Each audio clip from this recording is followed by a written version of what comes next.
অসম তথা উত্তৰ পূৰ্বাঞ্চলৰ সৰ্ববৃহৎ ছাত্ৰ সংগঠন সদৌ অসম ছাত্ৰ সন্থাৰ শিৱসাগৰ সাধাৰণ সভা অহা 27 আৰু 28 জানুৱাৰীত দুদিনীয়া কাৰ্যসূচীৰে অনুষ্ঠিত হ'ব শিৱসাগৰৰ ঐতিহাসিক তলাতল ঘৰৰ বাকৰিত আৰু শিৱসাগৰ বিশ্ববিদ্যালয়ৰ সেউজকৰৰ পৰাগ চলিহা খেলপথাৰত। আৰু ইয়াৰ বাবে ব্যাপক প্ৰস্তুতি চলোৱা হৈছে। মই দেখুৱাইছোঁ ইয়াৰ পৰিৱেশ, ইয়াত সুন্দৰকৈ ইয়াত শ্বহীদ বেদী ইয়াত নিৰ্মাণ কৰা হৈছে। কেৱল ইমানেই নহয়, ইয়াত সুন্দৰ যাতে সকলো কাৰ্যসূচীসমূহ সুচাৰুৰূপে ইয়াত পৰিচালনা কৰিব পাৰে, তাৰ বাবে এই ঐতিহাসিক তলাতল ঘৰৰ বাকৰি বৰ্তমানত প্ৰস্তুতি চলাই থকা হৈছে। ইয়াত সদৌ অসম ছাত্ৰ সন্থাৰ বিষয়ববীয়া আছে, ইয়াত সদৌ শিৱসাগৰ জিলা ছাত্ৰ সন্থাৰ বিষয়ববীয়া আছে, যিসকলৰ উদ্যোগত আচলতে এই সাধাৰণ সভা অনুষ্ঠিত হ'বলৈ গৈ আছে। মই সমীৰণ ফুকন আছে, তেওঁৰ পৰা জানিব বিচাৰিম কেনেধৰণৰ চলিছে প্ৰস্তুতি।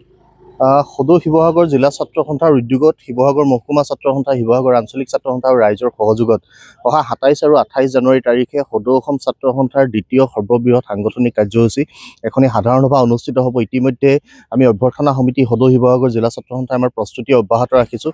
27 তাৰিখে পুৱা এই ঐতিহাসিক তলাতল ঘৰ বাকৰিত পতাকা উত্তোলন শ্বহীদ তৰ্পণেৰে আৰম্ভ হ'ব লগা কাৰ্যসূচীত আমাৰ এখন ৰাজ্যিক কাৰ্যনিৰ্বাহকৰ সভা উক্ত দিনাই পৰাগ চলিহা ষ্টেডিয়ামত আমাৰ মূল প্ৰতিনিধি সভা অনুষ্ঠিত হ'ব আৰু সন্থাৰ স্থায়ী সাধাৰণ সম্পাদক নিৰ্বাচনৰ প্ৰক্ৰিয়াটো এইবাৰ এই প্ৰতিনিধি সভাই সম্পাদন কৰিব।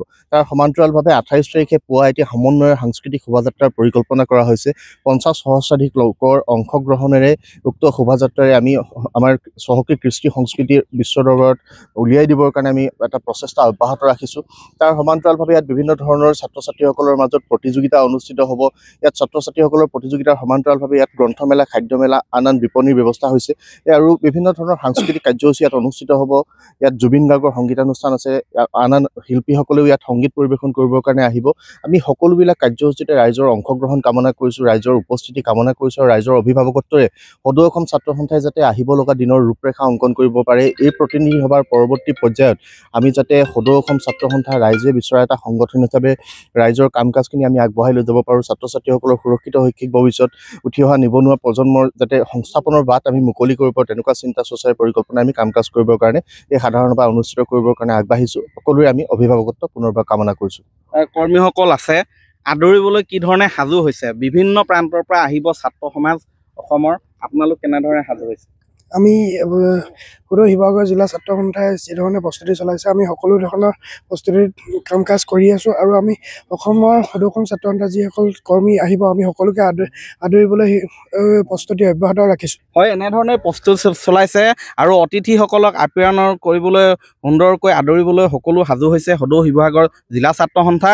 আৰু বিশেষভাৱে আমি ইতিমধ্যে সম্প্ৰচাৰ কৰিছিলোঁ যে সেই সাধাৰণ সভাতে পৰৱৰ্তী কাৰ্যকালৰ বাবে সাধাৰণ সম্পাদক নিৰ্বাচিত কৰিব আৰু বিশেষকৈ চৰ্চাত আছে শিৱসাগৰৰ সন্তান সমীৰণ ফুকনৰ নাম। সেই সমীৰণ ফুকনক আচলতে সাধাৰণ সম্পাদক হিচাপে সেই অহা 27 আৰু 28 জানুৱাৰীত হ'বলগীয়া সাধাৰণ সভাত নিৰ্বাচিত কৰাৰ পূৰ্ণ সম্ভাৱনা আছে, যাক লৈ আচলতে উৎফুল্লিত হৈ পৰিছে শিৱসাগৰবাসী ছাত্ৰ সমাজ। আৰু এই অধিৱেশনখন সফলভাৱে যাতে সাধাৰণ সভাখন যাতে সফলভাৱে সম্পন্ন হয়, তাৰ বাবে সকলোৱে বৰ্তমানৰ পৰা চলাইছে পূৰ্ণ প্ৰস্তুতি। আপুনি বিচৰা বাতৰি পাব কেৱল নিউজ 18 এপত। নিউজ 18 এপ ডাউনলোড কৰিবলৈ স্কেন কৰক এই QR কোড। গুগল প্লে ষ্টৰতো পাব এই নিউজ 18 এপ।